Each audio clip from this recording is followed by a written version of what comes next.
You wanted a recap? You're getting a recap. Roll the clip.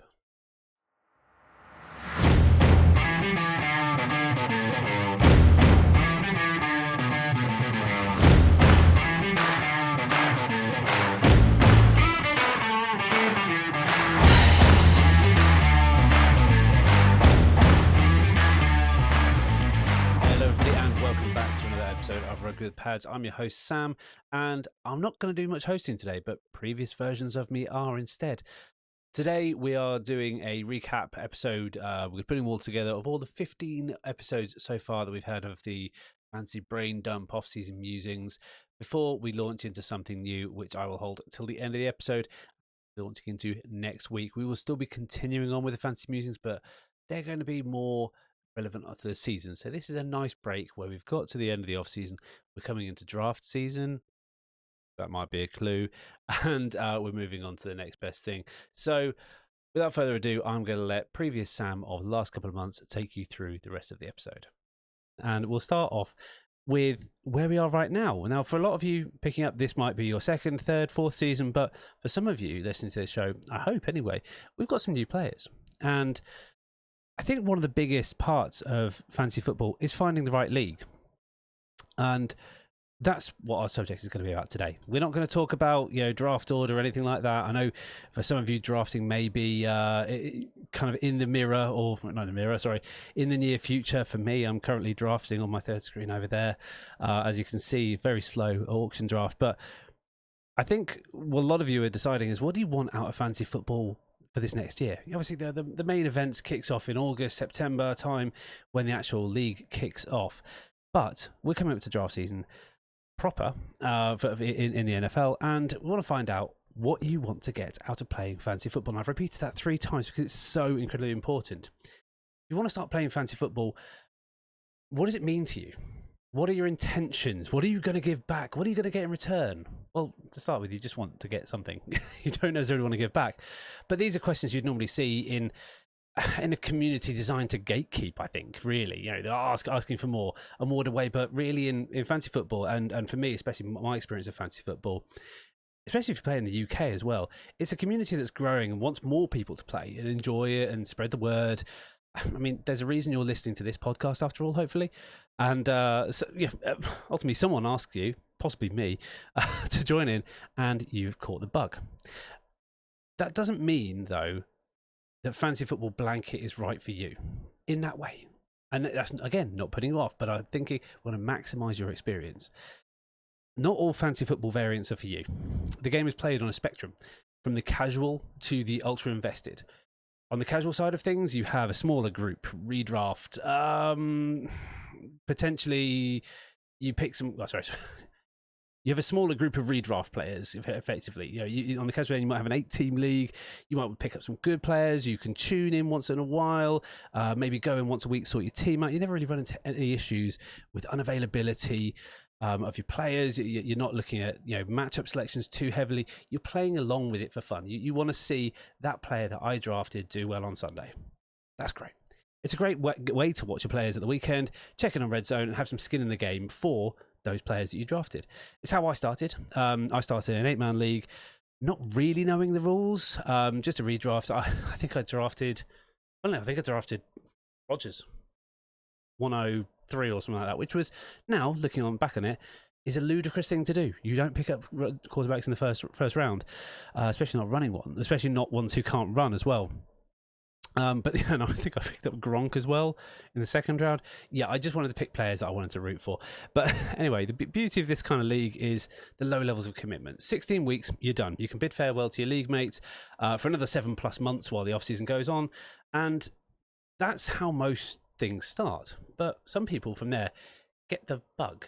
They've got their home league. They've got the one they can come back to. And that's probably where you build up your closest relationships with people. It's probably where you've got friends, etc. And where you started because you got dragged into that. And funnily enough, those home leagues that they start in are probably some of the most intense. For me, this here, for anyone on YouTube, I'm holding up the Chopper Mandatum Cup, is the most prized possession I have. It has been won by me twice. I won it in 2022, 2023, and last year as well. So got it back after a year's absence. But this home league trophy is the most important thing, aside from my wife and kids and everything else. But yeah, it's very important in terms of fancy. It's really, really very important. I've won other leagues, I've won other titles, I've got other trophies. One's in the background over there. That one's the most important because it's the longest lasting, it's a historic. And even though it's a relatively unintense league, it's 10-man now, we've extended a little bit. It's redraft only. People, it's got a bit of keeper in there. It's got the bragging rights because we've got the history there. And that's what really got me hooked, is having the history in there. And still, it's still a test of the skills and why it remains the most popular format, redraft, because you have to be good at all phases if you want to win. You can get lucky. It's very unlikely. There's a reason why 3 players in our league have won it twice, and some players haven't won it at all. And it is still the most popular format because it's the most engaging part, the engaging path to entry, I guess I say. Once you get more involved, though, and you get the bug, redraft, there's 7 months of dead time. And that's why people get interested in other formats. Probably the most popular other format and the more intense and involved side of things is Dynasty, however you want to say it. I'm not going to judge over here. I think I'm going to call it Dynasty because I feel like that's more British. Correct me if I'm wrong. For many, it's a year-round format. You get to a point where your roster stays with you and you follow the off-season whispers, track closely the impact of free agency, trades, and even now, that's what I'm doing. That's why I'm doing funny little draft things in the background here. And the news out of real life NFL becomes your fantasy news because you're so invested in those particular players. I mean, I've had players that I've had on my roster for 5 years, and I follow them very intensely. I follow them on Twitter, for goodness sake. X and Instagram. It stretches the format of a really intense 16 weeks. You still have an intense 16 weeks, but it stretches it out over the whole year as well, so you get a little bit extra as well. And this is great if you want to buy more into your players. As I said, I follow a load of them. Be more involved with the storyline aspects of fantasy football, like rivalries and the ebbs and flows of your franchise strength as well.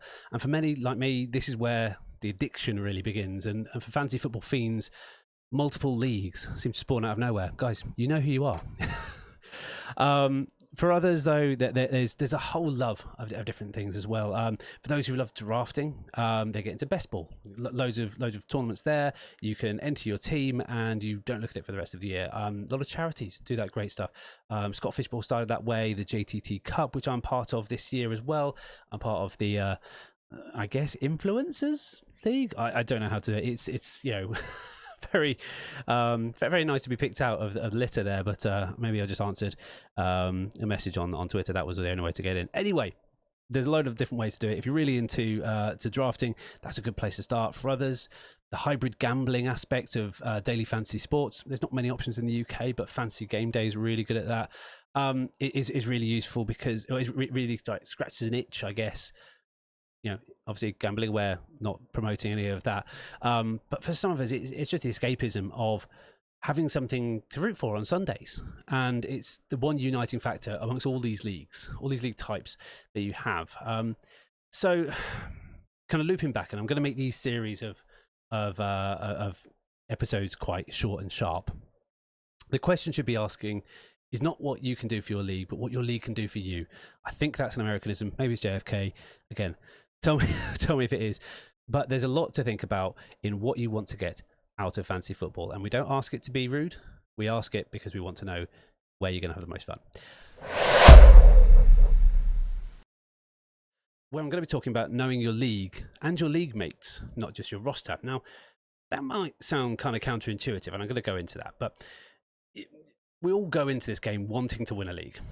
The mutual interest in NFL, the shuffling of stats and being locked into red zone is one thing, but you still yearn to annihilate your opposition. Crush the competition, stamp your name in the annals of league history, and get your name on a lovely little trophy, using that again. Easy, right? You lock in. You read the blogs, listen to podcasts, like Rugby with Pads, coming at you all the time, hopefully, and solo it out, picking the best lineups you can. You work in the most efficient way and do what your time allows you to do. You're a lock for the number one. You can't be beaten because you have done the work. You will get the #1 spot and you'll be the master of your own destiny. If only it was that easy, guys. Oh, leading you down the garden path there. It isn't always the way, is it? Injuries happen, real life actions implicate and impact your fantasy life, and you need to make sense of it all. What's more, that guy who barely changed their team all year is making a late season run in week 12 and has priority over you on the waiver wire. Oh, and that handcuff RB you needed, it's all there and it's rightfully yours, but he's going to take it. What I'm trying to say here is you need to be aware of your surroundings and the surroundings of the rest of your league and your league mates. To extend the analogy, you want to ensure you don't get run over by the competition. Luck is always a factor, but you can limit it through your own actions, but also understanding the impact of your actions, what others need, and what you're doing to outmaneuver your competition. This is where it gets into a bit of the gamesmanship, but you find out a lot by talking to your league mates. If you sit alone in a vacuum, you will never win because someone will always have a better plan, and you need to understand what that plan is. And now, also, by the way, you need to outmaneuver yourself. Sorry, you need to outmaneuver your competition. You also need to outmaneuver yourself because you will be your own worst enemy throughout this. I mean, you are your own worst enemy, full stop. Every game I've lost has been on me.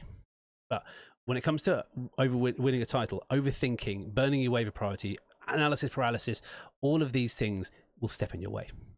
Make sure you shift your thinking and put it in context of not just your roster, but your league mates' proclivities, wants and needs, and ultimately weaponize it against them. To borrow from Sun Tzu in The Art of War, the supreme art of war is to subdue the enemy without fighting. By ensuring you have priority on the waiver wire, I think I might have added that bit at the end.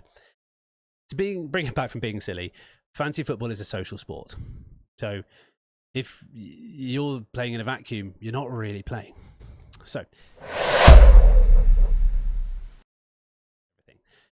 but there is something you should expect, and something that can either make or ruin your experience in playing fantasy football, and that is the hallowed position of the commissioner. The commissioner, for those of you who don't know, is the person who is in charge of the league, who makes decisions, who probably set up the league as well, and who helps arbitrate any decisions. I think arbitrate's the word anyway, and support anything going on in the league, any changes that go on. So what I'm saying here is a good one can really make a league. A bad one can really ruin a league. So what to expect from your commissioner. Thank you for listening. I will continue with my video essay right now. Anyway, so you've worked out what you want to get out of fantasy football this year, and you're going to take charge of your own destiny. But who can help you realize this vision? The most important player in your fantasy future is not you. It's the commissioner. The commissioner sets the vision, vibe, and direction of the league, and your week-to-week happiness can often come down to how your commissioner reacts and demands of you and your league mates. Sorry. For some, it's a forced upon title. They were the last guy to sign up, so they had to do it. For others like myself, it becomes more of a moniker worn with pride. There should be some honour in the position, and it's vital to shape the enjoyment of the 16 plus weeks where you're forced to interact with each other. Hopefully you're doing it with friends. If not, you need to make sure there's a good commissioner bringing it all together. If you're in a league that everyone is only looking for some casual stock rules, etc., you should just be ensuring that your commissioner is not interfering with the natural order of things. That's really common. If you are in a more intense, specific rule set, he needs to make sure these are followed, and that everyone understands and it's communicated well. And enabling the game is the common factor between both modes of those. Over the last 5 years of commissioning multiple leagues and being part of too many leagues to count in general, I've come in with 3 musts and 3 must-nots that you should expect from your commissioner. Sounds like a contract, but your commissioner must communicate well. Number 1 point. You need to decide on a platform to talk on, whether it be the native chat app, WhatsApp, other things like that, and ensure that any decision that needs to be made is communicated in a timely fashion. It needs to be consistent. Communicate and consistent. Well, that's 1.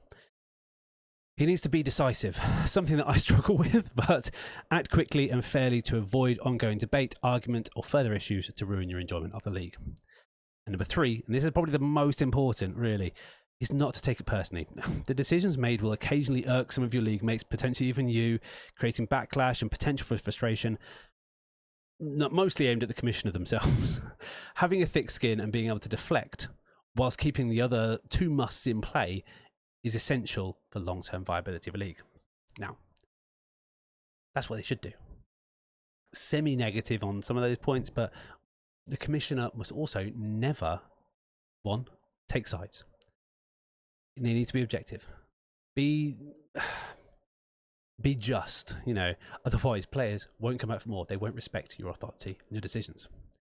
And the commissioner, goes without saying, must never be corrupt. Collusion, they call, but they should never use their position for personal gain. As players, call it out, stomp it out, and vote with your feet by not returning to a league. That's the most important thing to do. The commissioner is your voice. I think that makes sense. He or she is meant to enable the game. It's for you. It's meant to be fun. And with generally low stakes, someone messing with that is a problem. And it's not manageable within confines of fantasy football. So, let it be known if they're not playing by the rules. And the last, and possibly the most important thing is, they should never veto a trade. I hate it. And I'm on both sides of the fence on this one because sometimes it's outrageous. But a league needs to be organic. We haven't touched on trades yet, but we will do. The commissioner should never veto trades. I think that is really important. Value is subjective, so is the situation people play in, especially in Dynasty League. This is very, very Dynasty heavy focus, really. Trades should be open to questioning from the whole league. I think that is something that the commissioner should enable by making sure the communication lines are there and decisive action needs to be taken if someone does feel like there is at a point, or if there is a consensus that something is going wrong and there is collusion. But trades themselves should never be directly vetoed unilaterally by the commissioner.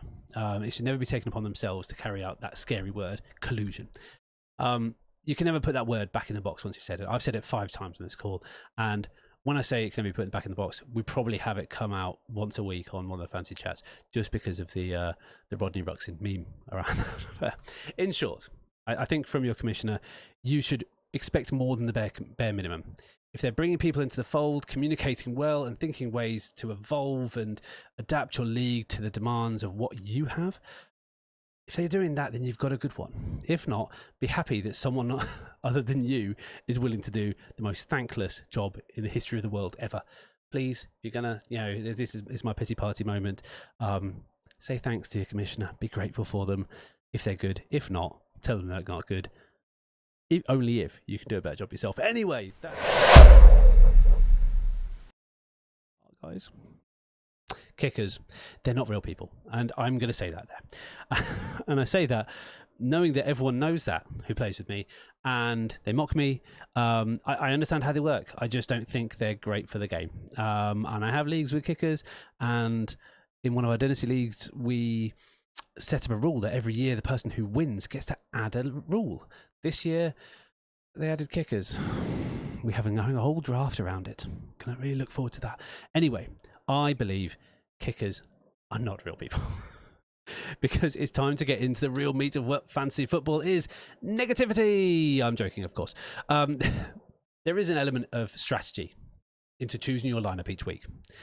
Does this wide receiver play well against his own defense, favoured by the opposing defense? You can tell I'm a bit rusty, guys. Does this running back match up well with the linebackers against, and the age-old question, will Arizona ever be able to defend against middling to poor tight ends? But that's not your whole decision-making process. A big part of your consideration each week is this mythical thing called game script. Now, game script is a concept of defining whether players will be in good positions to score points or not. A running back is more likely to get opportunities if they're winning a game. They're going to be running the clock down. They'll get more opportunities. They might, pop off an amazing run. Less likely to score touchdowns in that point because they're doing game clock management, but more likely to get touches. Whilst a gunslinging quarterback or pass catcher combo will be great if a defense sucks and keeps putting their team into positions where they have to throw 50 plus times a game. That's why you get games where Jameis Winston is relevant. We like that. Volume is key. And on that point, even defenses can be predictable in this manner. A stifling defense is great for keeping a good score base because you generally score 10 points for them just playing. But if you have a star edge rusher who's got a habit of containing and sacking a rival QB, you want to play that defense. There is tactics in that. Kickers do not abide by those rules. Let's say their team is up and scoring. They likely won't have the opportunity to go for 3, which is the thing that makes the difference. Even if they do, it's likely to perform... it's likely to be from close range, and it's worth less, I guess. 5 points is better than 3. 5 points you generally get for 50 yards. Not many people go for that if it's a tight game potentially. And perhaps in a position where clock management or the recent trend of going for it on 4th, so many teams go for it on 4th that the statistics play that. That plays into a negative aspect of the game for kickers. That combined with the proclivity to be bad at the one thing they do. Did you see kickers last year? Yeah. In most critical moments, their unpredictability, their streakiness, and the negative play potential for your team mean that you should never rely on a kicker. They should never be the differential between you winning and losing. They cause you pain, and for one, I understand why teams see them as replaceable. And they're humans in real life, but in fantasy terms, they're not. The fact also that the difference between one kicker and the other is very minimal, because you might say, oh, Justin Tucker is automatic. Was he last season? I know he's got some things held against him, but it's not the same anymore. Yes, you may have a few weeks of Bandon Aubrey banging in 60-yarders, or the once metronomic and now controversial figure that I just spoke about, Justin Tucker, or Greg the Leg previously. Greg the Leg is hurt now. But you're really playing fancy football if you... I guess the point I'm trying to make is, are you really playing fancy football when you're playing kickers? Really? You're going to set and forget that player. You're not playing fancy football. You're not playing a big part of the game. And when it doesn't make a big deal in your lineup, because that 5 to 10 points they're going to score is the same as 5 to 10 points that someone else is going to score, it doesn't make a difference. No. Phase out kickers or make them more important. That's the only 2 options. The only 2 that I can... and there's only one that you can make yourself. Phase out kickers. Please, phase out kickers.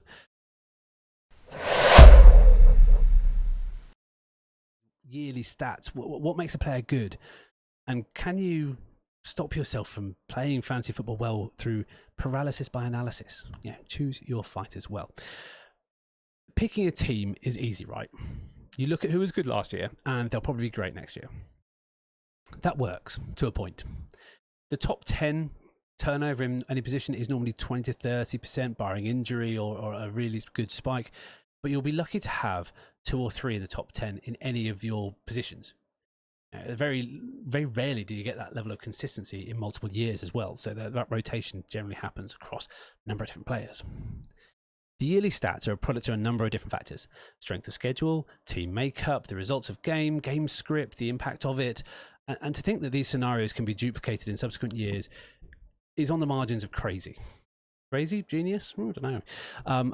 Unless you have a true difference-making position who defies the rules. Patrick Mahomes, Jamar Chase are the exceptions to the rule, seemingly having such high levels of consistency every year. I'll give you an example at each position. Bo Nix, James Cook, Malik Neighbours and Jonnu Smith are all in the top 8 coming out of 2024. Bo at 7 has the greatest chance of returning and having continuing success. With him building consistency, I would argue maybe it was rookie hubris that helped his gunslinger play style. His stats were heavily boosted by 30-odd point weeks in 8, 11, 17 and 18.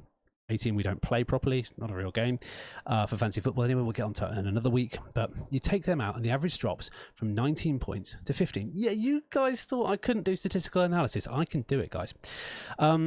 Which is more akin to another rookie, Caleb Williams. Aaron Rodgers last year, which was awful. Or even, God forbid, Bryce Young. And with dud weeks in games 13, 10 points, 6.7, and 14, all before week 8, he may, if you picked him early, have left you unable to take advantage of those week 17 and 18 bombastic games because you wouldn't have been in the playoffs. That, and who the hell plays in week 18? Come on, guys, don't play in week 18. Sorry, I'll stop. The numbers can't lie. I mean, do we expect Sean Payton to keep the training wheels off and let him sling that? Or do we expect a regression to the bruised to the Drew Brees archetype that we all know and love, and that he probably expected him to become, a steady Eddie. James Cook is an interesting one because using a late season and postseason charge put him on line for a top of the market contract. I don't think he got a contract extension. Anyway, an RB1 consideration for 2025. But did you know he lost as many games as he won? Not in real life. They did really well. I think they went 13-4 or something like that. But he was a boom bust guy with 5 scores below, respectability, averaging 6.5 in those 5 games, and taking out the comparable boom games, the top, the ones where it was above 20 points for some. His average is 11. That puts him on par with someone that you would draft way earlier. Way later. J.K. Dobbins, Ramondre Stevenson, who had a bad year last year, Brian Robinson, who people drafted because they thought he was Bijan, DeAndre Swift. They're the comparisons. All are outside the RB2 range in a 12-man format. James Cook would have been among them outside of a couple of good weeks. Neighbours is an interesting one because there's a lot of chat around him. I didn't see it to start with, but he did end up wide receiver 8. But look at why. Daniel Jones, scarcity of other targets, and broken plays. He probably won the league for you, not gonna lie. 30 in week 17, but he probably also didn't. Week 14, less than 10, the one going into that. He probably lost you that first playoff game potentially. Followed by a respectable week in 14 and 15, abysmal, He also had abysmal games in week 16, 7 points. You were probably taken out by Brian Thomas Jr., if I'm being honest, who had that level of consistency. Malik Neighbours had a stretch of 10 weeks scoring 10 or less, with 2 of those weeks him being unavailable entirely. For every boom, there were nearly 3 bust games. Wide receiver 8? Do you see him as that way? I don't see him as wide receiver 8. He could get there, but did he get you there? That makes sense. If that makes sense, he didn't take you along for the fancy ride, I guess. Finally, one of the biggest anomalies, you have the tight end position, and Jonnu Smith is the anomaly. Tight end 4 for the year. He started out with a 6-week run, averaging 2.3 points. That's 2 catches and 3 yards. That's ridiculous. Anyway, having lost trust, he scores 16, only to follow up with 2 4s when you put him in the lineup because you thought, oh, maybe he's got it again. And people put him in and the trust is broken. He then follows up from a sliding scale down from that to 22, only to fail in the playoffs again. Again, tight end was a bad position last year. The fact he was at number 4, it potentially made some of your weeks, but also broke most of them, and it would have been luck rather than judgment picking which weeks he popped off. You probably messed up your season as a whole. I almost used a very rude word I should have bleeped there. But what these examples go to show is that yearly stats and previous success hide the story. You cannot draft the same guys you did last year. You've got to analyze beyond that. But at the same time, you can't overanalyze because you'll never make a decision. Everyone's bad if you look hard enough. Should you do this level of analysis for everyone you pick? No, you should not. It was so tiring doing it for these 4 players. I will probably never do it again. You'll be here for hours and you'll never make a decision, and you'll be filled with a bunch of mediocre bums who never get off the ground because the stats tend to consistency. But should you expect a previous consensus top 10 peak or a previous performing top 10 peak to be like that week in, week out? Again, no. Long answer, no. Have you even listened to me just now? Probably not.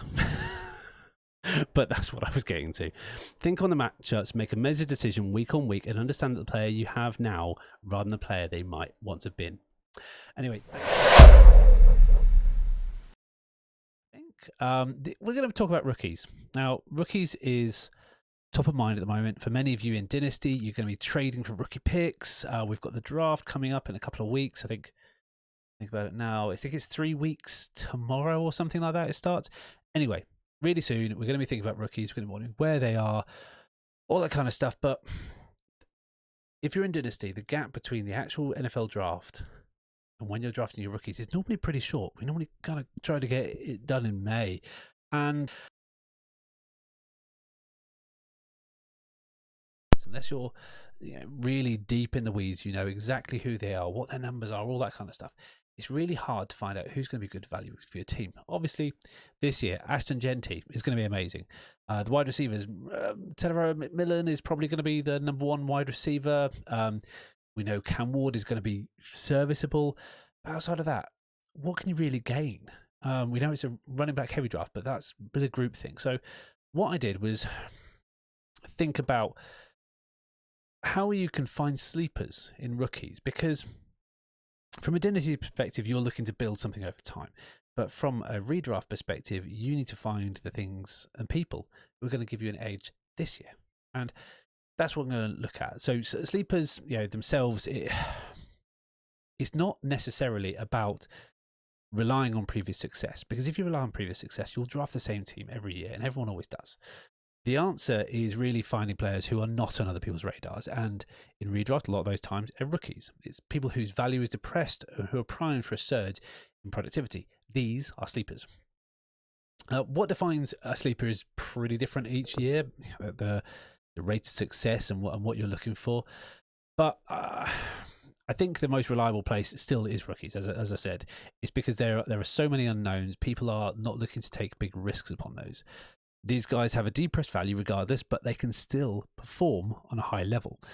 Even those going early in draft time, so even though those 101, 102 picks in actual draft picks are going late in fantasy football. Last year, for example, Jaden Daniels was a second overall pick in the NFL, but humble brag, and thank you for this trophy, guys, I managed to pick him up in the 11th round of a redraft league, behind the likes of Brock Purdy, CJ Stroud, Geno Smith, Jordan Love, and Justin Herbert, none of whom sniffed the top 10 and who are about 8 points a game behind the pace. Again, I can do stats too. In this series, if you want to hear stats, listen. And I think it's different for each position. Going on QB, that's a really obvious one, because we'll start from there, because we talked about Jaden Daniels already.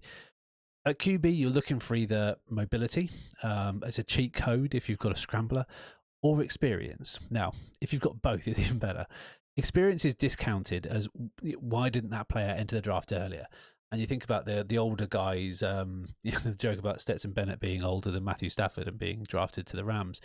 But I think the counter to that is Penix. Penix played a lot of football, and he seemed composed, and you can see what's there. If he got a chance earlier in the season, I think he would have done a lot better. And that level of experience as well, because Jaden Daniels played a lot of football as well. So did Bo Nix. Both of them were double-digit picks, as in like in the later rounds, with Bo being largely undrafted. But he would have been a great sleeper for you. Now, not saying you have to draft these guys to make them work. You can keep an eye on them as well. If they didn't go drafted like Bo Nix, if you picked them up on waivers, what a fantastic pickup that would have been. Wide receiver, I think, is a bit different. And I think the ones where you can find value is where you look towards situation and the ability to dominate in the slot. Now, the slot, for those of you who don't know, is a position where you play on the field. It's closer to the line of scrimmage, closer to the centre, and generally it's shorter yardage. But in PPR, which we'll get onto another time, it's really valuable position. Having bad teammates as well it's an interesting way to analyse it. It's a bit of a double-edged sword.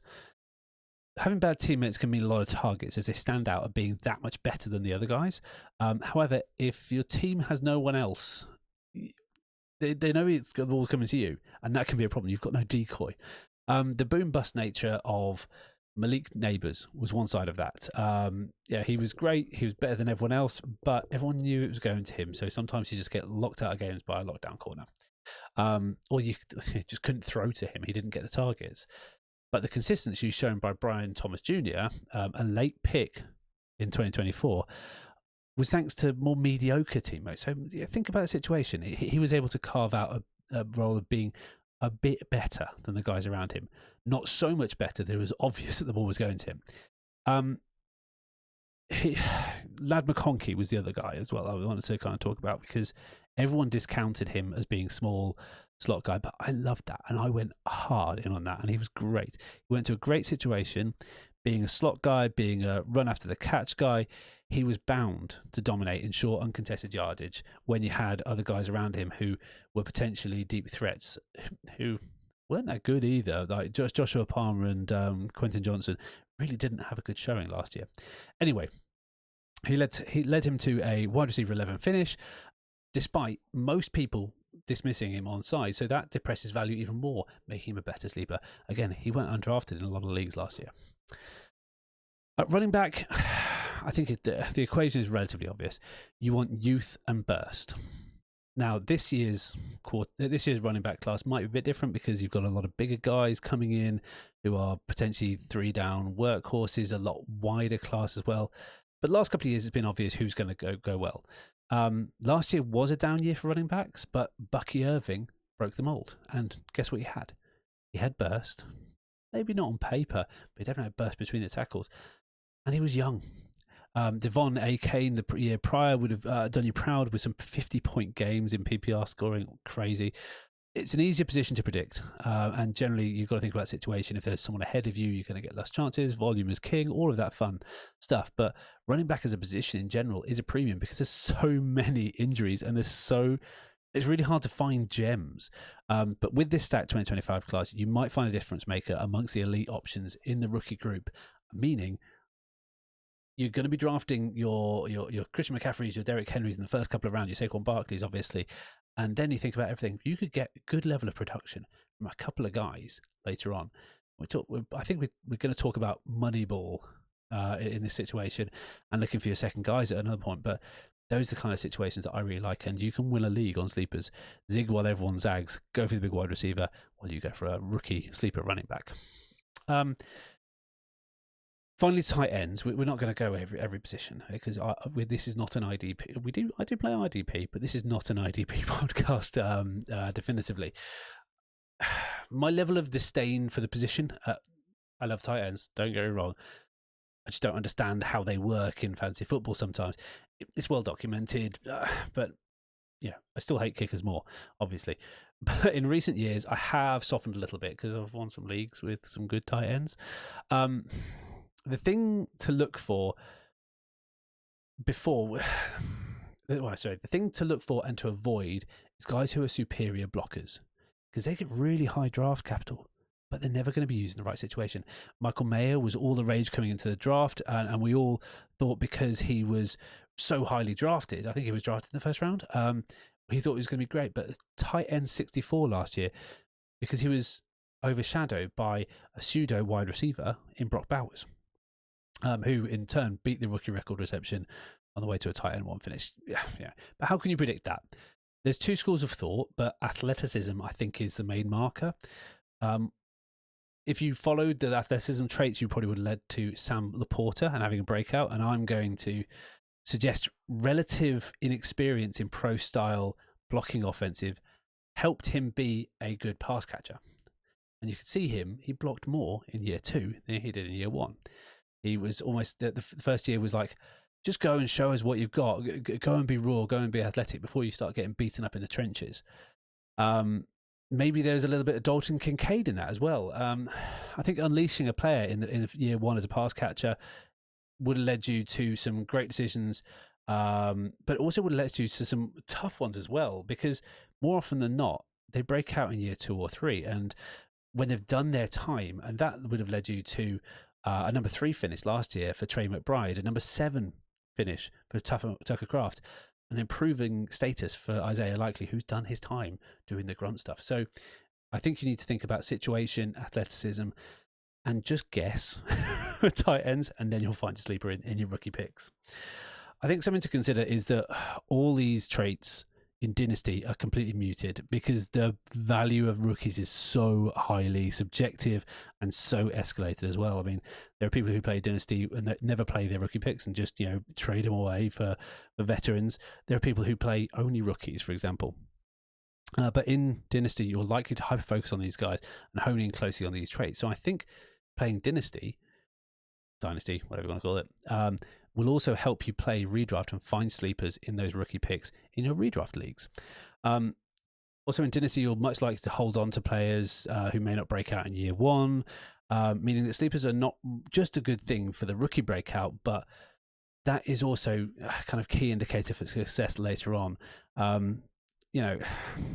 I would just, my point I'm trying to make here is that team building in Dynasty helps you think about players differently and might help you unearth something that you feel is a really interesting trait in a player when you're playing redraft as well.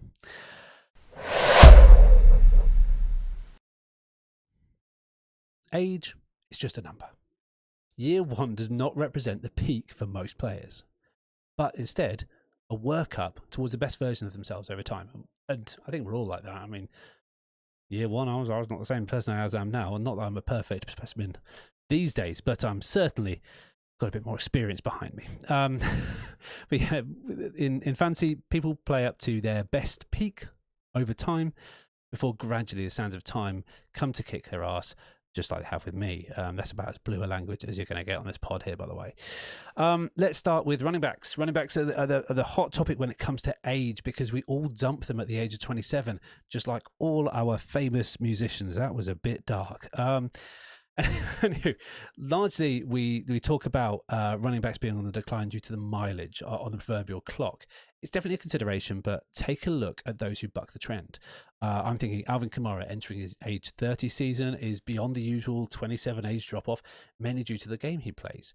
Whilst King Henry rules the roost at age 30 plus due to the relative underuse in his early years and his raw athleticism being bolstered by him actually learning the game over time. I mean, he sat behind, I can't remember the guy's name, but he sat behind a couple of guys before he really got his chance.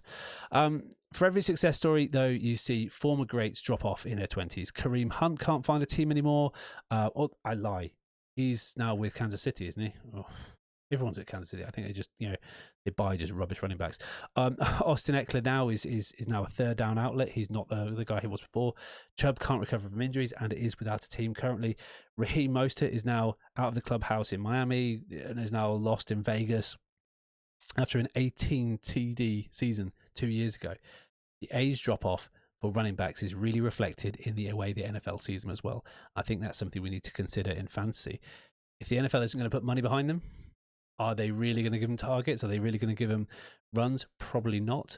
But they're not giving money to anyone. Running backs are very much disposable and they're looking to get younger. And I think this class of fresh running backs, go after them, because I think we'll see some big names drop out of consideration earlier than you think, because we've got this young crop of 21, 22-year-old guys coming in and wreaking havoc. For running backs, a rule of thumb is to find their 2 to 3 year peak. This may be different. This will be different for everyone. Some break the mold. I've talked about those already. Kamara, I think Barkley probably will as well. Let's see if McCaffrey comes back from injury, but Derrick Henry for sure. But if you can find it, ride it and learn to let go as well. Learn to let go. That's another thing as well. So you're one step ahead of the 32 teams. I think I would much rather, in Dynasty, for example, let go of a player who then performs the next season, then drops off, than hold him one season too late. Let them go one season too early than one season too late. I mean, you don't want to be caught holding on to Nick Chubb right now, do you? You just need to understand the value of the position, I guess, is really important, and how it relates to real life football and the dynamics there as well. It's especially important in Dynasty, as buying low and selling high is probably the best way to stay relevant at the position and across your whole league as well, because running back is such a premium year after year after year. Wide receivers, it's a bit of a different story. Whereas running backs, you probably want to hit that 24 to 26 age, boundary there before they start to drop off. Wide receivers get smarter with age, but they don't often get faster. They don't often get stronger. But the good ones read the game and avoid hits for longer. Think Devontae Adams, 32, and getting contracts above Cooper Kupp. Mike Evans is, bends the rules of space and time with 1,000-yard seasons. And Cooper Kupp, who I think will defy the odds this year because he's a clever player. I think that these guys are going to perform at a very high level into their 30s. Even still, Scary Terry, Mike Evans, either side of 30, both had wide receivers seasons last year, alongside Devontae Adams, who is out at sea at New York. They've all got very good traits and very similar traits to them. The fact that they all, apart from Cooper Kupp, avoid hits regularly and are clever with their play. The traits that you want out of rookies, situation, high percentage of target dominance, and great zone play, are all things that speak to longevity. But the raw nature of athleticism at some players will be balanced out later on as they start to learn the game and the mental side catches up. I'm thinking Malik Neighbours, athletic, he's really quite incredible. DK Metcalf, athletically, really quite incredible. There, you can see the trajectory.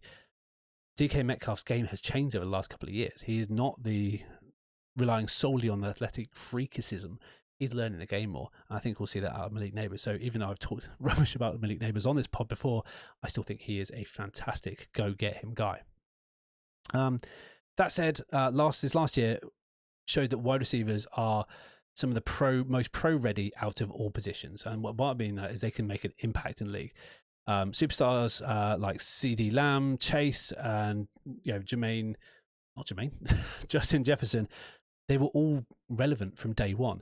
So maybe age for wide receivers isn't a number, but dominance itself and the diva nature of the wide receiver position, being able to claim those dominant targets is really something that you want. But that said, 32 is probably time to kind of see you later. We'll have to see how Davante Adams is in his 33 year season. Quarterbacks. They stick around, don't they? A bit like kickers. They have a long shelf life, but it does depend on their archetype. Pocket passers, the likes of Joe Burrow, if they can stay healthy, they're likely to see playing time all the way through, following on from their kind of peak of the year 3, year 4 season when they've learned the game and sustain that well into their 30s. So really long peak. Injuries are going to take them out, of course, because if they're less mobile, they're more likely to get hit, potentially. And the likes of Kirk O'Chains and Aaron Rodgers are going to be the definitions of that sharp decline after a serious injury. We'll yet see if Aaron Rodgers really can claim his way back at the top of the perch. I suppose with injuries, if they avoid them, it'll be as far as that arm can take them, and you can get into your 40s as well. So like Brady, I think the only thing that was really stopping him wasn't injuries, but his arm just went to noodles. But maybe he's an exception. He is the freak of that rule. The other archetype is newer. I say it's newer. It's probably more frequent these days, but the dual threat, the mobile quarterbacks. I suppose with those guys, we're more likely to see them have traits to running backs and see the wheels falling off over time. But the immediate impact should be evident. Lamar, Josh Allen, Jalen Hurts, all cheat codes for fantasy football. And it'll be interesting to see how Jaden Daniels pans out in season 2, whether he'll have that sophomore slump. For every guy who lasts a little while in that kind of archetype, we want the Michael Vicks who can go on forever and not go to prison. No, maybe not. We might get guys who have horror stories because they're more mobile, they're more open to in-play tackles. And I know we're trying to protect the quarterback as much as we can, but RG3 was a thing, and then he wasn't when he got injured. The guys who failed to get over an injury and didn't have that edge because they couldn't play the pure pocket play that they had. Their game was getting into risky positions and getting out of the pocket. What we yet to really observe, and I think with this crop of guys I just spoke about a minute ago, the Lamars, the Jalen Hurts, and the Josh Allens, and they are 3 very different players, but still very similar archetype, is what happens to the long-lasting effect of that style of play. Lamar, who's a sly runner, avoids contact, and Allen, who's a bruiser and lives for it. Both are evolving into better passers, and I think we'll probably see more of that in their game over time, so they will have a longer peak. But their initial peak, I think, will be higher when they have to rely more on their legs. The hybrid is what you want, but with only kind of 2 or 3 of those kind of elite guys in the league at any time, you're better off building a hybrid out of multiple guys. And we'll go on to that in another episode as well, where we talk about the Moneyball aspect of all this. And once again, we will cover tight ends because we have to. Last but definitely least. As much as I talk down on the position, it's potentially the hardest position in football. We know that. Huge hits, short hospital pass range. They're going against athletic freaks in the D-line and the edge, and needing to have an eye on both positioning for blocking purposes and catching as well. It's not easy, and it can really lead to some of the most beat-up guys on the field. I mean, we all saw Kelsey in the way he ran last year. I mean, I'm not athletic at all, and I could run faster than him in that final game of the season. But I think with the guys who are getting over the age of 30, and we're seeing the success of Kelsey, Ertz, Andrew, Kittle over time, over the last 6 or 7 years, you'd be inclined to make the suggestion that experience counts a huge amount. However, I think the volatility of the situation is evident in the relative drop-off of Kelsey after the injuries that you see. The new wave of players like Bowers, McBride, Laporta are making an impact in years 1 and 2, which I spoke about last time in the sleepers, is something that is very difficult to predict, but maybe they've got some similar traits there in athleticism and pass catching prowess in college. But it goes against a conventional, not controversial, maybe controversial, I don't know, and known history that you're expected to see breakouts of tight ends later on. The variance in the position is still imbalanced, and I think it's just where the NFL are trying to work out what's being changed, and the tight end is a bit of a pivot position for a lot of teams, that they're trying to work out how to best use the position to make the best out of the running game, best out of the passing game, and best out of their wide receivers as well. I think the one thing you can rely on, though, is an experienced tight end is normally a great outlet for a new QB, whilst limited wide receiver rooms also give the tight end opportunity to be fantasy relevant. I mean, there's no conclusion here. I can't really tell you whether a young tight end or an older tight end is better for you to go for. I would suggest that an experienced tight end is very valuable, but think of the archetypes, and I think that archetype is changing, so I'll be interested to revisit this conversation next year. I guess in short, if you can catch a guy before they break out, that's the ideal, especially in Dynasty. But the wise choice is to get out of that player ahead of when that gate closes shut and you're left holding the bag. So, buy low, sell high, don't hold. Let's break down some established wisdom. Bell cow backs. I'm trying to say that after a couple of pints, and it's 9 o'clock in the morning here. Bell cow backs are worth their weight in gold. Traditional thinking, yeah, you don't go wrong. It's like you don't get fired for buying IBM if you're in the IT world. You don't get fired from your fantasy team by bringing in a bell cow back. This last year, it was probably true. Saquon, King Henry being the top 2 out there, you'd be hard pressed to argue otherwise. You're going to find it really hard to secure those guys, though. And, added factor, you've got to make sure they don't get injured, which you, as a fantasy player, do not have control over. No matter how many times you moan about it on Twitter, they are going to get injured and they are going to suffer. And it's going to make your team suffer as well. I think with teams not betting on a single back anymore, it's becoming more apparent that this is an optimal solution. We're seeing multiple decent running backs on a team.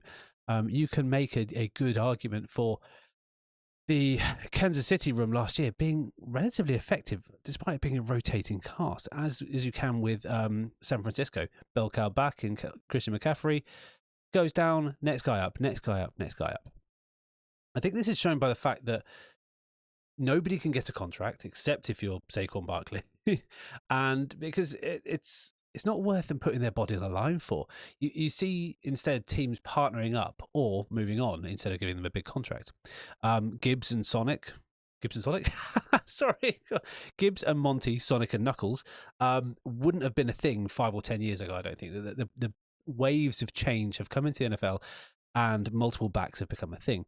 Bucky Irving working well with Rashad White, Tank Bigsby being semi-relevant with ETN being the number 1, although that's a bit more of a shaky one. Charbonnet carving out a role with K9 on the roster. They're all signs that we're starting to see tandems come back. Before it was probably Kamara and Mark Ingram was the old school way of looking at it, but they were few and far between. Now they're becoming much more common.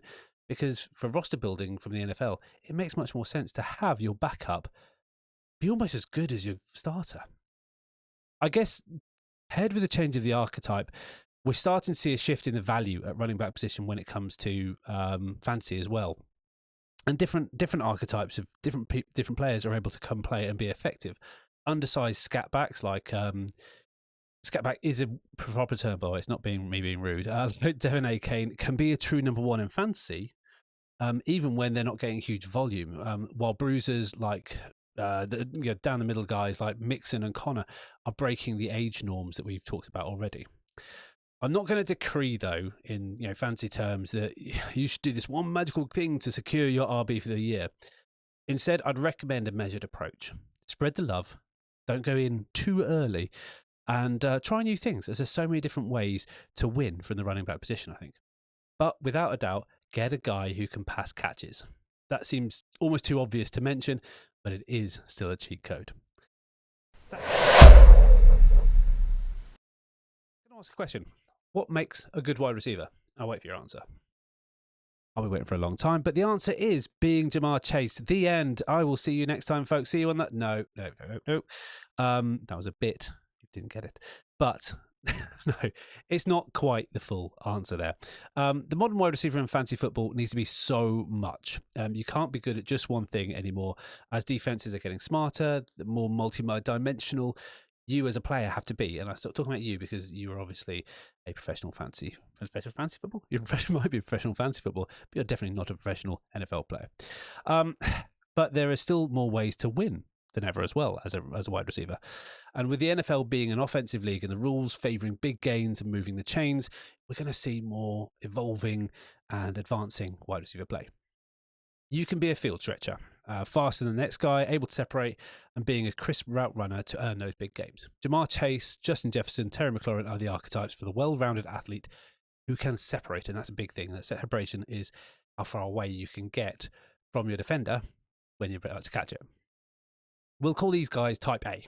The next tier, we've got the big-bodied dudes. Your Mike Evans, Drake London. They all tower over others and come down with contested balls and become red zone demons. We'll have these as type B. The final group are the target hogs, the short area guys, your slot guys. We've talked about slot before, and it becomes so much more relevant in fantasy as well. But these clever dudes demand targets by always being available and just being the quarterback's best friend. Amon-Ra St. Brown, ARSB, CeeDee Lamb, Lad McConkey all fill what we're going to call type C. So what would you need? Logic would suggest you need a sprinkle of A, a sprinkle of B, and C for some spice. Your type C gives you a good base or floor. Your type B will bring dividends when the team is dominating and scoring for fun, whilst your type A should take you over the hump in a tight game with either high consistency or big yardage. But PPR changes everything. PPR means your type C guys, your slot guys, can be the difference makers, not just the floor makers. The 10 catches for 70 yards and a TD would give you 23 points, is equivalent to 2 for 90 and 2 TDs, with the avoidance of risk being key.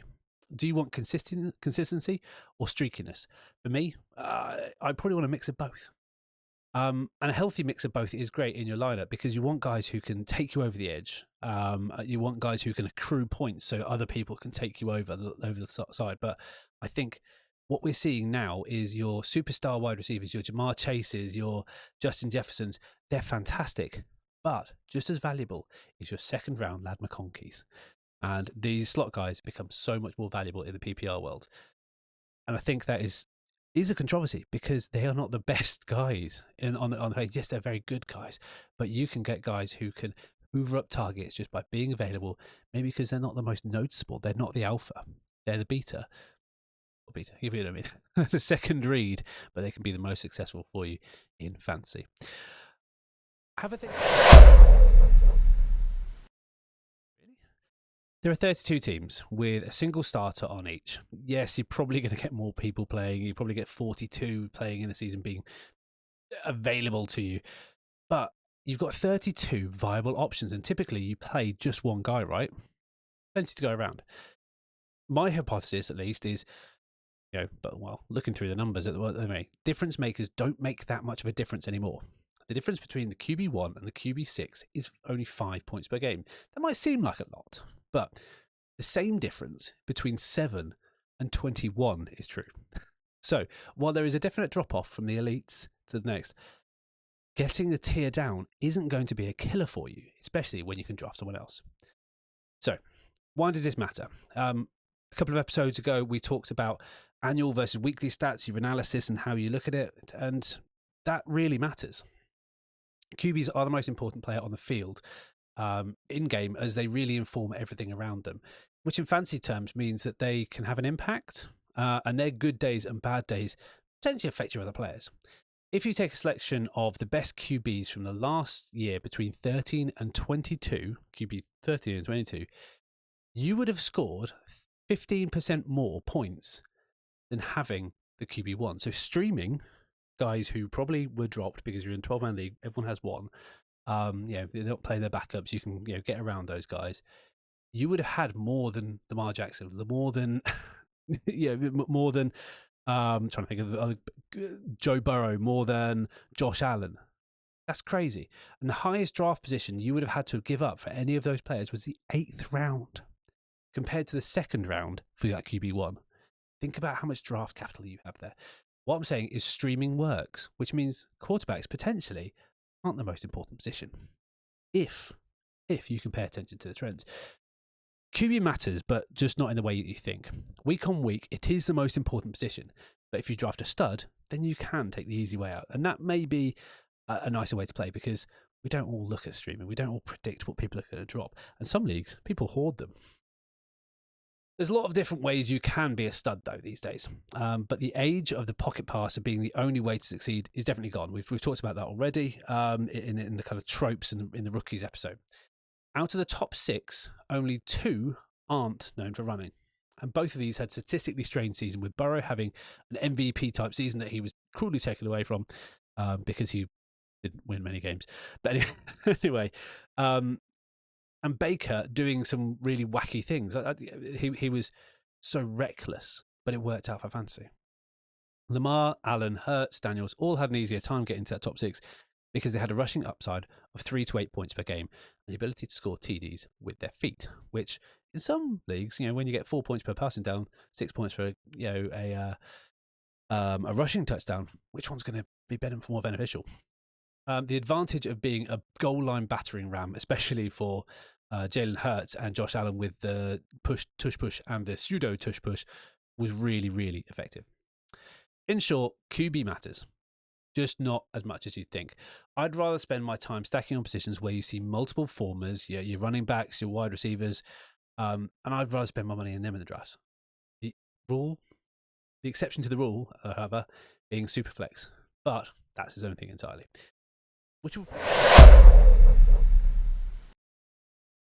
Tight ends keep me up at night, and not just because I'm jealous of how minuscule they make me, a 6'1", relatively burly man, look like, but because they confuse, perplex, and frustrate me more than any other aspect of my life. And as a father of 2, that probably gives you some context about how confused I am. Tight ends have the most difficult job in football. Not going to take that away from them. They have to be as big as linemen, go up against athletic monsters like Myles Garrett on a down-to-down basis, context switch from run to pass protection, and when catching in the short, taking the biggest hits from the middle linebackers and strong safeties. The best of them look like warriors, fighting wounded, which most of them are. They're not your diva receivers. These guys are hardened, grizzled guys who you wouldn't want to start a fight with. Except Kyle Pitts. He's basically a wide receiver and not a very good one. But how does this translate to fantasy? Well, 2/3 of your job you throw out. You don't care about it. We care about being around on passing plays and catching the football.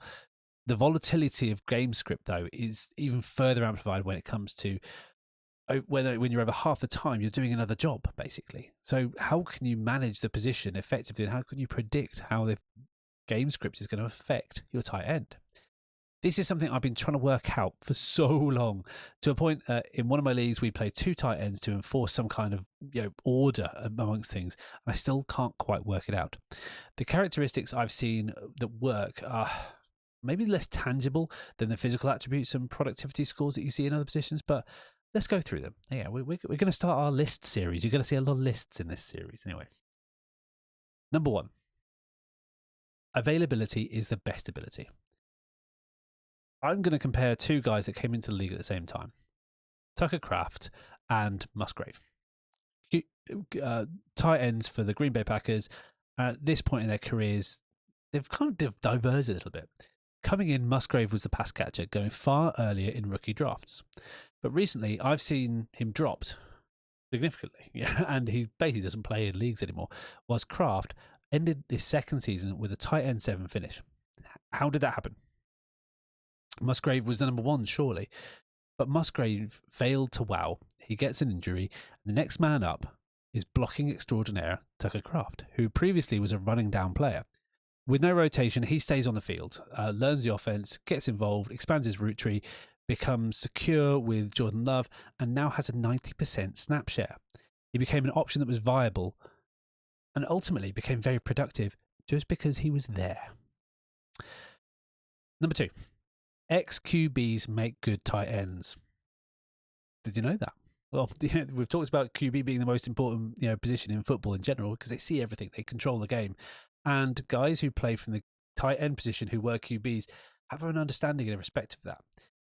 Yes, we've got Taysom Hill, who is a weird hybrid role and basically a running back now. But Kelsey and previously Logan Thomas were great tight ends who could see the game differently from a receiver, understand what the receiving position, understand what the QB needs, and earn those targets through trust. Really, a deep football IQ shown by those like Kittle and a love of the game can really get you, up and above the rest of your competition on the virtual gridiron. And number 3, I've kind of alluded to it already, but trust trumps all. I'm trying to say that after a couple of pints. Again, it's very early in the morning for me here. I'm not drinking, I promise. We joke about tight ends being an escape valve for the QB, the best friend, but the trope is very, very, very true. Do you think Kelsey would have gotten so far in his career had he not gotten so many targets and not got so many targets if Mahomes didn't trust him, if they weren't best friends, basically? If Lamar and Andrews didn't have a mind meld, do you think he'd be such a red zone threat? The opposite is true of Kyle Pitts, who never gained the trust, and with a high rotation of quarterbacks in his lineup as well, he was never going to. So let's hope he can start being trusted by Penix, and I can prove that theory is true. This may be, this 5 minutes, maybe more time than we want to spend on part-time receivers, but they're a fascinating part of the game, and I appreciate it more and more. And yes, I take the piss, but tight ends are important. I've personally come full circle thinking that, they were rubbish and then I couldn't understand them, so I dismissed them and now I like them again. Something that I may well do on kickers, but I probably won't. Anyway, that is your... I'm going to take a slightly different tack, and I'm going to suggest that you as a player, because defenses and special teams are just a collection of individuals, you as a player, unless you're playing IDP, obviously, are not going to have so much of an invested stake in one team and so you're at the whims of change. You're going to chop and change your lineup, and I think that's accepted in the fantasy football community. We draft them late, and we don't care about them too much. We chop and change depending on maybe they've got a good lineup. People don't carry more than one. That's how it works. So, if setting a defense doesn't matter, why not pick it randomly? I mean, the difference between the best and the worst isn't that much, unless it's the 2021 Patriots or whatever that was, where they actually destroyed the league. Anyway, I will contest that it matters at 2 different times of the year: the beginning and the end. At the end of the season, it's more about avoidance of duds. You don't want people to lose you games. But at the start of the year, it can make a difference. And it can be something that wins you weeks early on and sets you up for a championship run. At the start of the year, QBs are still finding their feet, OCs are installing their schemes, and audibles are generally less effective with a smaller playbook. Defenses are based on schemes. Offenses are generally based on playbooks. Those with continuity are probably going to be a bit more effective. They're going to be able to handle defense a bit more. But a new QB, a new OC, or a new head coach, and you're going to want to target those guys with good defenses. Defense is largely reactive, responding in kind to what's going on, what looks they're given, and with limited offense, defense is often ahead at the start of the year. In weeks 1 to 4 last year, there were over 90 interceptions, with it dropping down by 10 in the following 4 weeks. Now, not a hugely significant number, we're talking about 11%, but when paired with an equivalent drop in sacks and double the defensive TDs in those first 4 weeks, you want to start off with a dominant defensive performance coming out of the draft. There's always a tried and tested team or two that have got that continuity, who've brought their players back, who have those stars, and I'd recommend a strategy of not leaving it to the last round of your draft. Now, we'll talk about drafting in the next couple of episodes, but maybe 1 or 2 rounds earlier, when you're taking flyers at players as well, just get ahead and get the team that you think has the optimal route for the first few games to get those interceptions, get those sacks, and potentially get those touchdowns as well. and it can gain an advantage of your competition with an edge so small you could probably measure it with the edge of a razor, but it might just be enough when we're talking these fine margins at the end of the year.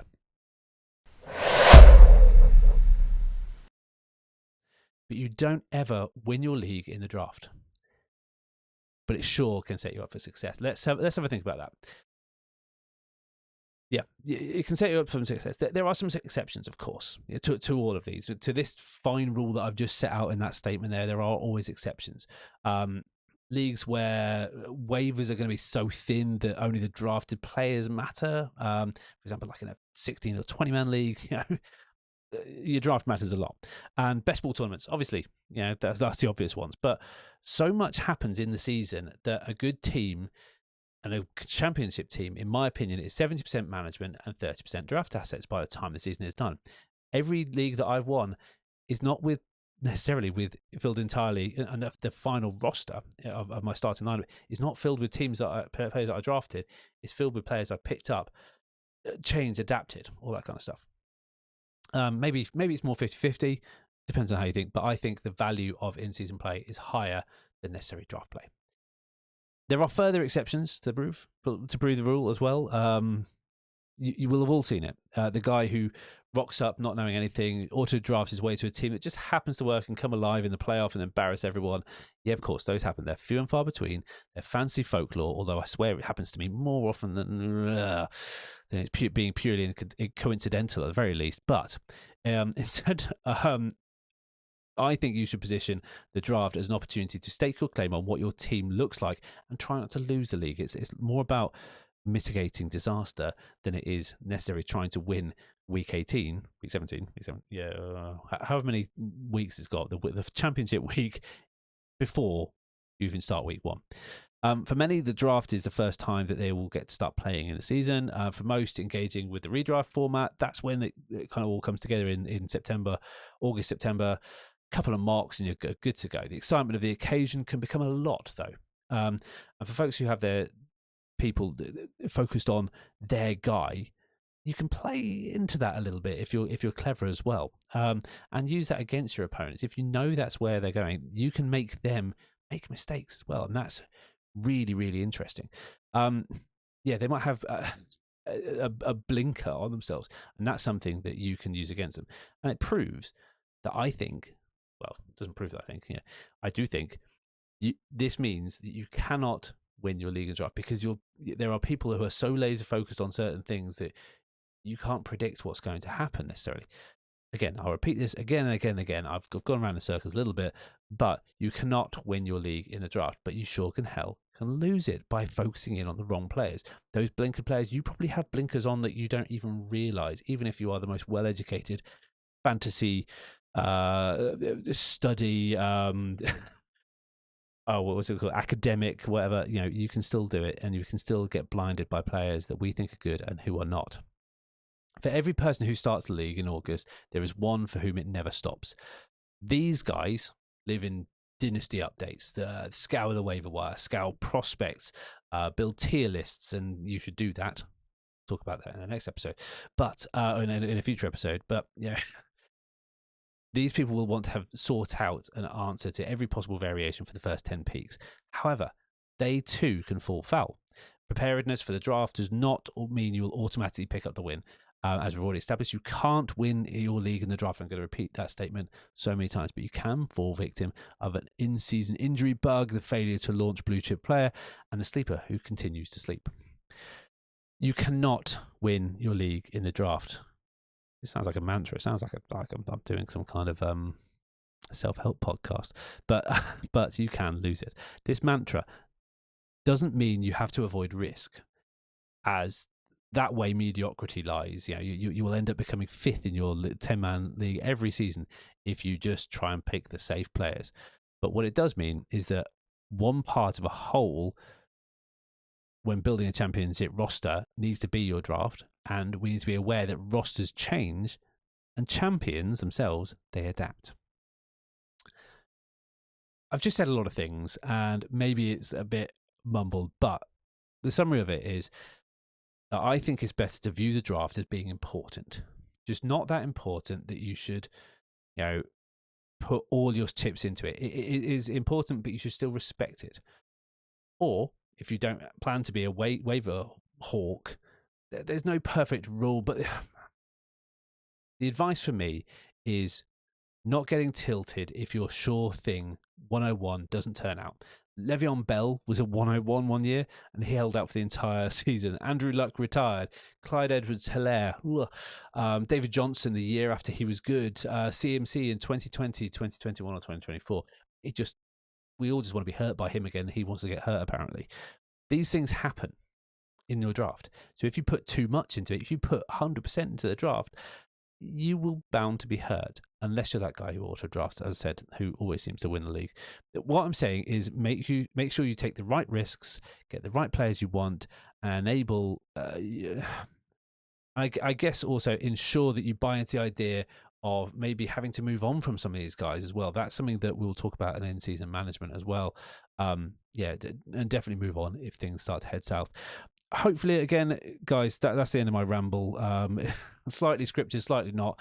Got caught up in a bit of the passion there, but remember the mantra here: you do not win your league in the draft, but you certainly can lose it.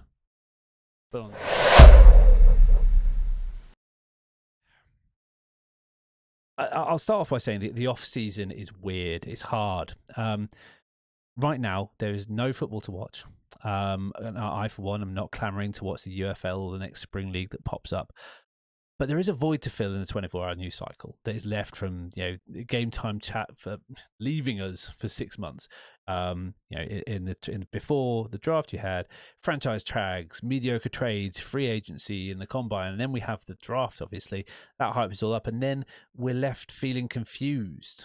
And in the fantasy world, we're asking ourselves a little bit, who's even good anymore? I don't really know. But I want to give you an answer. The answer is probably simple, and I'm going to put myself out there a little bit. The good guys will probably still always be good. The hype most likely won't be lived up to, and we regress to the norm, but the good guys will stay good. In a vacuum, though, when we're thinking about the good guys need to be good and they'll just be normal, what have you, it needs to be filled with narratives and news about what if scenarios. What if this guy is the next generational talent? What if this guy? And the amount of times I hear, the kind of the mind-numbing things of best shape of your life and stuff like that, it's awful. So I would suggest that when you hear that kind of hype news, you need to say no, stop yourself, because it's probably just that. It probably is just hype. Go back to the fundamentals and think about, from a fantasy perspective, each position and what actually makes a player do well. We've done the positional breakdowns, what makes a good running back, what makes a good quarterback, all that kind of fun stuff. So go back and listen to those. They're 5 minutes apiece. But you need to think about what makes a player do well in fantasy, their attributes, situation, characteristics. What's missing? Off-season workouts and reports that they are the best shape of their life, they don't count to how good their fantasy production is. Don't buy the hype. On the other side of things, we've already talked about kind of annual stats, and previous success doesn't always dictate future success. But I am saying the good guys are still probably going to be good. So where does that leave us if we can't necessarily trust on the fact that the known, quote unquote, talent is known to be good, and that hype is definitely a smokescreen? So what I'm going to do, and I've done a couple of these already, and you're probably sick of them. I've done a list of how to kind of explain it. So number one, this is what we do to avoid the nonsense and misdirection. Number one is temper your expectations. If someone says something great about a player, about 20% of it is true. Best shape of his life is where he needs to be. Ahead of schedule and injuries, he's where he needs to be. The major part of the offense means he'll be on the roster. Number two, bad news from coaches is almost definitely bad news. So contrary to that is 100% true, unless it's Tomlin trying to motivate a player to do more, obviously. It's Mike Tomlin, not Steve Tomlin. I called him Steve Tomlin the other day. That was very stupid. Believe that it is the beginning of the end for this player if the coach says something bad. I think there's very little coming back from that. And with the tradability of players these days, they're gone. Number three, every one has a first round grade after the combine, because of course it's the underwear Olympics. We've just gone through the combine, we've gone through the draft process, but you know the what you saw of the guy working in their pants, it's being fun and all, but players spend 3 to 4 months working for these 3 to 4 drills. So of course they're going to be world beaters when they get there and they get to Indianapolis. I think the draft shakes that out a little bit and we see what NFL teams think of them, but NFL teams can be swayed about that as well. So don't be swayed just yet. Number 4, check your sources. Is the information coming from a fair and balanced beat writer, for example? Or is it someone who is obsessed with the team, or is it an aggregator? Has it been quote retweeted? ESPN pumps stuff out because there is a 24-hour news cycle. They've got to fill the void. So is this news you want to take seriously? And I say treat it with the same level of skepticism you would treat real life news. And number 5, let others buy in while you stay level. If a league mate believes that Cam Ward or Shedeur Sanders is the second coming of Mahomes after he throws a few balls at the combine, let him. Obviously, we're past that now, but draft season. Anyway, let him take a gamble and spend that capital. As a bonus, you can lean in too, confirm their bias, and watch for them to make the mistake even harder and watch them fall. That's the art of Sun Tzu, isn't it? Even if they hit, you're left with more options, as in the wise words of Lemmy from Motorhead, gambling is for fools. Vibes behind it. And I want to kind of pose the question in as Shakespearean style as I could get, to mock or not to mock? That is the question. I myself am a mock fiend. If Mock's Anonymous was a thing, then I would probably declare myself a flat-out addict. Whether it's rookie season, obviously just gone by for a lot of people, for myself included, actual draft season, which normally happens in July, August, or something I just want to play about with, I just love doing mocks in general. I mock hard. I try different strategies, different styles, artificial constraints, all to give myself an edge. But as Mike Tyson once said, everyone has a plan until you get hit in the mouth. And maybe that's why we mock. Up to you guys to decide. But that's certainly why I mock, to try and work out how many ways I can get hit in the mouth.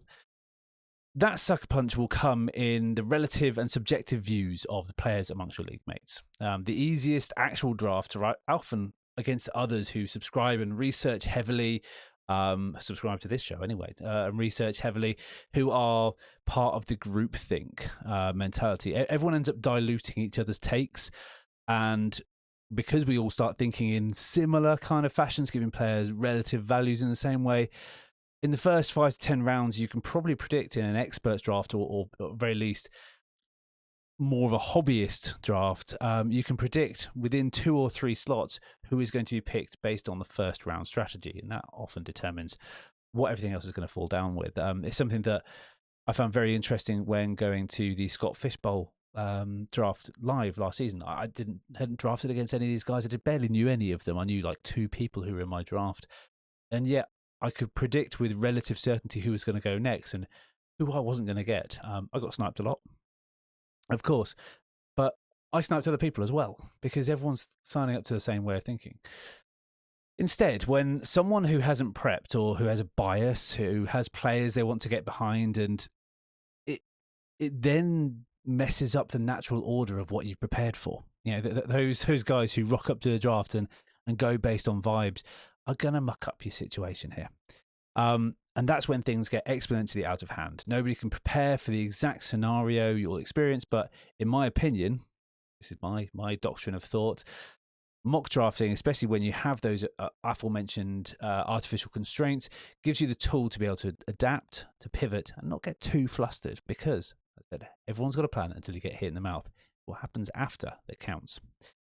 The pressure also gets to everyone. 90 seconds, 2 minutes a pick, unless you're doing really slow drafts like I've done a lot this preseason, it comes fast. And by the time you've processed the last 10 picks before it gets back to you, got your head back in the game and had a little chinwag with the guy you only speak to 3 times a year, then it's gone and you have to make a decision, or you end up getting auto-drafted.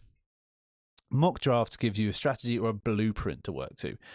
Whether it's drafting in tiers, something that I highly recommend you do, and we'll be talking a lot about that when it does come to draft season, going for a round-by-round or positional strategy, or working on value-based drafting. not really a fan of that. By applying these strategies, whatever works for you, to your mocks, you can work out what you feel comfortable doing, what risks you feel comfortable taking. So when you have the timer on you, you already know what you're going to do. Mocks are not meant to give you all the answers. All the scenarios, there are infinite combinations. Some of the artificial constraints I have is I do 0 RB, 0 running back, sorry, 0 running back, 0 wide receiver. I don't draft a quarterback. Sometimes I don't draft a tight end, or I pick, someone who is. I pick someone ahead 2 rounds early because the thoughts can jump up ahead just randomly. I give myself chaos drafts and things like that. These are all things that you can help put you into situations. But what I think mock drafting then, by doing those kind of things, does is give you the tools to respond when you inevitably do get hit in the mouth. Hopefully not by Mike Tyson.